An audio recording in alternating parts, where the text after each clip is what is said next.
Reservation అమల్లో ఉంటున్న సమస్యలు ఏంటి? మన దేశంలో షెడ్యూల్డ్ కాస్ట్ అనే సమూహాలు 2011 సెన్సస్ ప్రకారం 16.6% ఉన్నారు.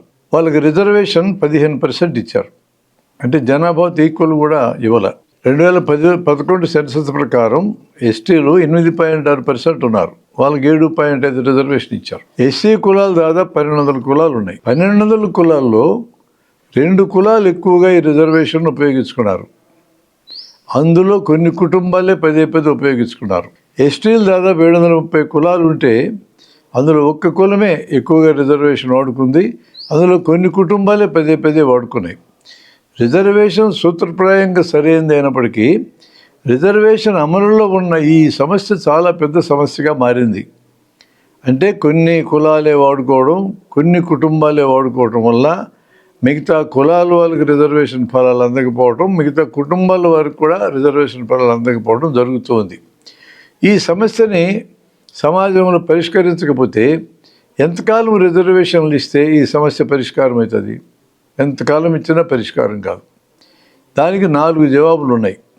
ఈ 4 జవాబుల్లో ఏవి అమలు జరగడానికి అవకాశం ఉందో మనం చూద్దాం. మొదటి జవాబు ఏంటంటే, ఏ కుటుంబాలు రిజర్వేషన్ ఉపయోగించుకున్నారో ఆ కులాల్లో ఆ కుటుంబాలు రిజర్వేషన్ మాకు ఇంక చాలు అని మిగతా కుటుంబాలకి మిగతా కులాలకి అందే నిర్ణయం తీసుకోవాలి. అంటే రిజర్వేషన్ ఉపయోగించుకున్న వాళ్ళు ఈ రిజర్వేషన్ ఏ సమూహాలకు కేటాయించబడదో ఆ సమూహాల్లో మిగతా వాళ్ళకి అందించాలనే నిర్ణయం వాళ్ళు తీసుకోవాలి.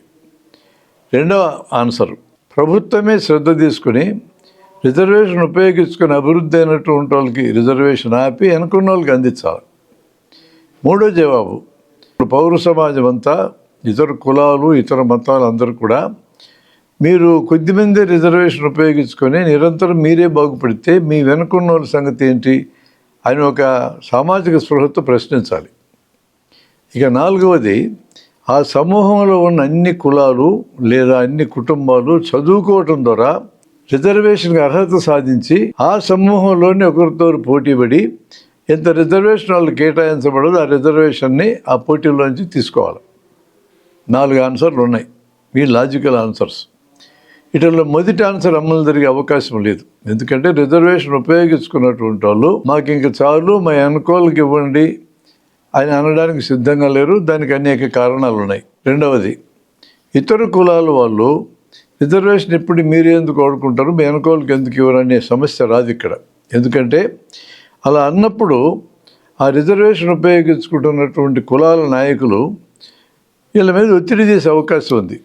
మా కులంతో మీకేం పని, మా సంగతి మేము చూసుకుంటాం, మీరు ఎక్కువ మాట్లాడేటట్లయితే మమ్మల్ని మీరు హెరాస్ చేస్తారనే పేరుతో మీ మీద కేసు బుక్ చేస్తామని బెదిరించే అవకాశం ఉంది. అలా బెదిరిస్తారేమో అని భయపడి ఇతర కులాలు ఈ సమస్య మాట్లాడరు. ఇక ప్రభుత్వం వారు చర్య తీసుకోవచ్చు కదా అంటాం. వాళ్ళు ఎన్ని రకాలుగా ఆలోచించినా చర్య తీసుకోరు. ఎందుకంటే ఈరోజు కులాలకి నాయకత్వం కుల సంఘ నాయకులే వహిస్తున్నారు. వీళ్ళందరూ వాళ్ళు పలుకుబడిలో ఉంటారు. వీళ్ళందరూ ఒక మనిషికి ఒక ఓటు అనే పద్ధతి ఉంది కాబట్టి వీళ్ళందరికీ ఓట్లు ఉంటాయి.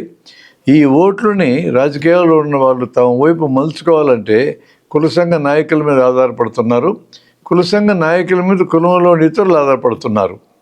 కాబట్టి వీళ్ళకి రిజర్వేషన్ ఆపేద్దామనే చర్చ కానీ ప్రభుత్వం నుంచి వస్తే కుల సంఘ నాయకులు మొత్తం కులాన్ని ఏకం చేసి మనకు రిజర్వేషన్ ఆపే పరిస్థితి తెస్తున్నారు అని చెప్పి ప్రచారం చేసి ఈ ఓట్లన్నీ వాళ్ళకి పడకుండా చేసే అవకాశం ఉంది అని వాళ్ళు భయపడి ఈ కులాలకున్న రిజర్వేషన్ల జోలి ప్రభుత్వం రాదు.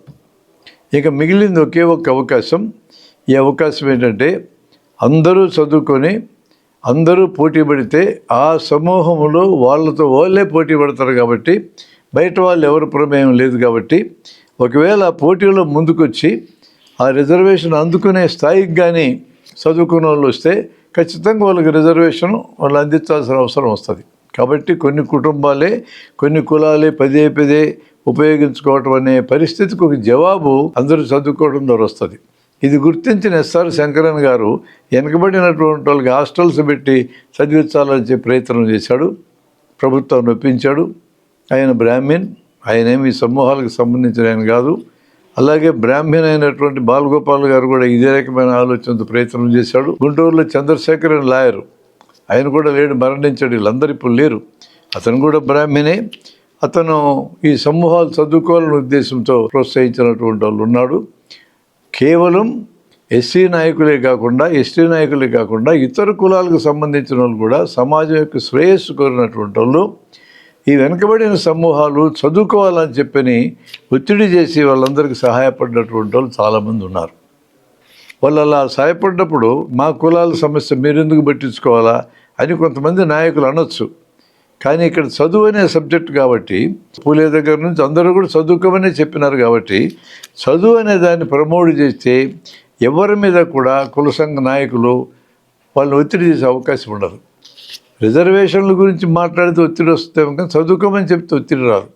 చాలా దీర్ఘకాలం పట్టినప్పటికీ కూడా చదువు అనే దాన్ని ప్రమోట్ చేయడం ద్వారానే ఆ సమూహానికి ఆ రిజర్వేషన్ ఎంతైతే కేటాయించబడిందో అది అందరికీ అందేటట్టుగా చేయటం సాధ్యమవుతుంది.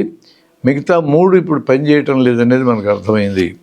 కానీ గట్టిగా పనిచేస్తే మొదటి అంశం కానీ మాకు ఇంకా చాలు అని ఒక ఐకమత్యం వాళ్ళకు ఉండి తమ సమూహాల్లో మిగతా వాళ్ళని అభివృద్ధి చేయాలనే కోరిక బలంగా కానీ వాళ్ళకు ఉంటే చాలా బలమైన సమూహం కింద ఎస్సీ ఎస్టీలు మారుతారనేది వాస్తవం. అంబేద్కర్ గారు తన జీవితం అంతా ఖర్చు పెట్టినా కూడా ఎస్సీలో ఉండే ప్రధానమైన 2 కులాలని ఐక్యం చేయలేకపోయాడు. కులాలు లేని సమాజం కావాలని ఆయన కోరుకున్నాడు. కులాలు లేని సమాజం రావాలంటే కులాల మధ్య పెళ్ళిళ్ళు జరగాలనే దాన్ని ఆయన ప్రముఖంగా ప్రస్తావించాడు.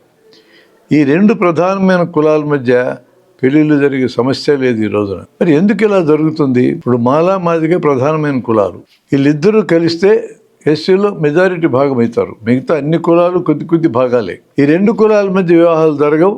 వీళ్ళిద్దరి మధ్య సయోధ్య కూడా రాదు. దానికోసం ఆయన జీవితం అంతా ఖర్చు పెట్టినా సక్సెస్ కాలేకపోయాడు. కానీ విచిత్రంగా ఒక 60-70 ఏళ్ళ నాడు రెడ్లు అనేటోళ్ళు దాదాపు 50 రకాల రెడ్లు ఉన్నారు. పల్నాటి, పాకనాటి, మోటాటి, పేడకట్టి ఇట్లాంటి వాళ్ళందరూ. వీళ్ళందరూ ఒక గ్రూపులోంచి ఇంకో గ్రూపులో పెళ్ళిళ్ళు కూడా జరిగాయి కదా ఆ కాలంలో.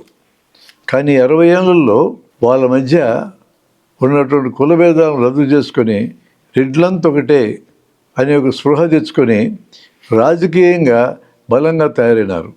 అలాగే కమ్మలు కూడా పెదకమ్మ, చినకమ్మ, క్రిస్టియన్ కమ్మ ఇలా ఉండే వాళ్ళు కూడా వాళ్ళు మొత్తం ఒకటిగా మారినారు. ఇప్పుడు తాజా పరిణామం ఏంటంటే రెడ్లు, కమ్మలు అట్లా అభివృద్ధి అయినటువంటి కులాలు అన్నీ కూడా ఏకం కావడం మొదలైనవి. వాళ్ళ పర్సంటేజ్గా చాలా తక్కువ జనాభాలో, కానీ ఎక్కువ జనాభాగా ఉన్న ఎస్సీలు, ఎస్టీలు లేదా బీసీలు వీళ్ళు ఐక్యమై రాజ్యాధికారం కోసం ప్రయత్నం చేయటం అనేది చేయని కారణంగా తక్కువ సంఖ్యాబలం ఉన్నటువంటి రెడ్లు, కమ్మలు, కాపులు ఇలాంటి వాళ్ళందరూ రాజ్యాధికారం కోసం తీవ్రంగా పోటీ పడే పరిస్థితి వచ్చింది. రిజర్వేషన్ రాజకీయంగా వాడుకున్నటువంటి ఎస్సీ, ఎస్టీ సమూహాలు లాంటి వారు, బీసీ సమూహాలు లాంటి వాళ్ళు వీళ్ళు ఈ అగ్రవర్ణాలుగా ఉన్నటువంటి రెడ్లు, కమ్మలు, కాపులు లాంటి ఎవరో ఒకరికి అనుబంధంగా మారి తమ రాజకీయ బలాన్ని వాళ్ళ కోసం ఉపయోగిస్తూ ఉన్నారు. అలా వాళ్ళు ఉపయోగించినంతకాలం ఒక సమూహంగా వాళ్ళు బలపడే అవకాశం ఉండదు. అంబేద్కర్ చెప్పింది ఏంటంటే మీ వెనుకబాటుతనం సామాజికంగా, ఆర్థికంగా ఉన్న వెనుకబాటుతనం పోవాలంటే రాజ్యాధికారమే మాస్టర్ కీ. రాజ్యాధికారం రావాలంటే మీ సమూహం ఏ పార్టీతో ఉన్నారనేది కాదు, మీరు మొత్తం ఒకటిగా మారాలని చెప్పాడు. అది ఇప్పుడు జరిగే అవకాశం కనపడటం లేదు. అందువల్ల రిజర్వేషన్ అనేది తప్పనిసరిగా ఉండవలసిన ఒక ప్రక్రియ. కానీ అది అమలు జరుగుతున్న తీరులో సమస్యలు ఉన్నాయి. ఈ సమస్యలు పరిష్కరించుకొని ఆయా సమూహాలు ముందుకు పోవాల్సిన అవసరం ఉంది. అలా వెళ్తేనే ఈ రిజర్వేషన్ అవసరం లేని ఒక అభివృద్ధికరమైన సమాజం ఏర్పడే అవకాశం అనేది ఉన్నది.